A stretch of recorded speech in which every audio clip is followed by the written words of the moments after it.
সমুদ্রে হতিরা চিল্লিয়ে মাত করছে, একের পর এক হতি মারা যাচ্ছে। আসলে ভারতে আসা জাহাজে হামলা করে হতিরা নিজের পায়েই কুড়াল মেরেছে। আর দেখতে দেখতেই আমেরিকা ওই হাল করে, যার পর ইয়ামান হোক বা ইরান সবাই পুরো হতবাক। আসলে হতিদের ভারতে আসা জাহাজে হামলার পর ভারতীয় নৌসেনা হতিদের সামনে 5টা জাহাজ নামিয়ে দেয়, কিন্তু যখন হতিরা মানে না তখন তাদের ট্রিটমেন্টও শুরু করে দেওয়া হয়। ট্রিটমেন্ট এমন ভাবে করা হয় যে 10 জন হতি বিদ্রোহীকে জাহান্নামে পাঠিয়ে দেওয়া হয়। এখন অনেক মুসলিম দেশও বিরক্ত হয়ে যায় যখন ভারতের প্রতিরক্ষা মন্ত্রী ঘোষণা পর্যন্ত করে দেন যে ভারত পাতাল থেকে বের করে হলেও হামলাকারীদের বিরুদ্ধে বদলা নেবে। এরপর যেটা হয়, কোন রকম দেরি না করেই আমেরিকার অ্যাকশন শুরু হয়ে যায়। আমেরিকা হতিদের কোমর ভেঙে দেয়। প্রথমে মিসাইল গুলো ধ্বংস করে, তারপর 10 জন হতিকে মেরে ফেলে। কিন্তু যখনই আমেরিকা হতিদের মারতে থাকে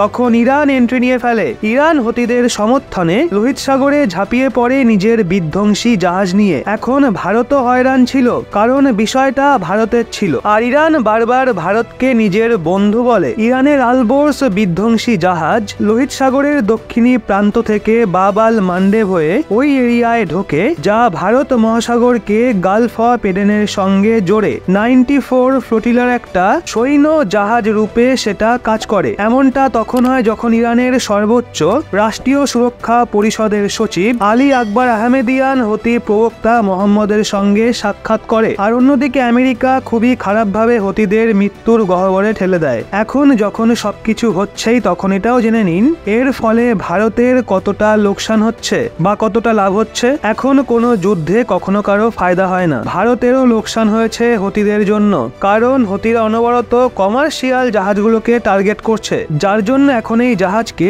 রিরুটও করা হচ্ছে। আর এক্ষেত্রে তেলের মূল্য বেড়ে যাচ্ছে। যে রিপোর্ট বেরিয়ে এসেছে, গ্লোবাল ক্রুড বেঞ্চমার্ক ব্রেন্ট 1.6% বেড়ে $78.27 পার ব্যারেলে পৌঁছে গেছে, যেখানে এশিয়ার ট্রেডিং ঘন্টার দরুন ইউএস বেস্ট টেক্সাস ইন্টারমিডিয়েট 1.42% বেড়ে $72.67 পার ব্যারেল হয়ে যায়। দেখা হলে বিগত এক মাসে হতিরা লোহিত সাগরে কমপক্ষে 20টা জাহাজকে টার্গেট করে, যার পর থেকেই অনেক কমার্শিয়াল জাহাজের রুট ডাইভার্ট করে দেওয়া হয়। এর জন্য রাস্তা অনেকটা বেড়ে যায়, সেই জন্য সময়ও অনেক লাগছে। হয়তো এই কারণেই তেলের দামে বৃদ্ধি দেখা যাচ্ছে। নামকরা শিপিং কোম্পানিগুলো ডিসেম্বরের শুরুতে সুয়েজ খাল এবং লোহিত সাগর মার্গকে পার করা বন্ধ করে দেয়। এর পরিবর্তে দক্ষিণ আফ্রিকার মাধ্যমে পুনরায় নতুন মার্গ বেছে নেওয়া হয়, একটা লম্বা আর অধিক মূল্যবান যাত্রা, যাতে সমুদ্রের মালবাহী রেট প্রতি কন্টেনার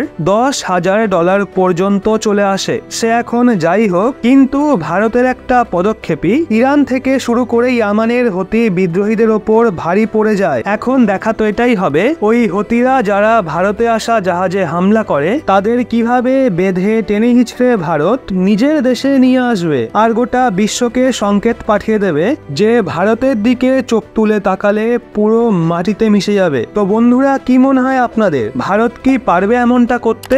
নিচে কমেন্টে অবশ্যই জানান। আর এরকমই লেটেস্ট ইনফরমেটিভ ভিডিও পেতে চোখ রাখুন রহস্য বাংলার পর্দায়।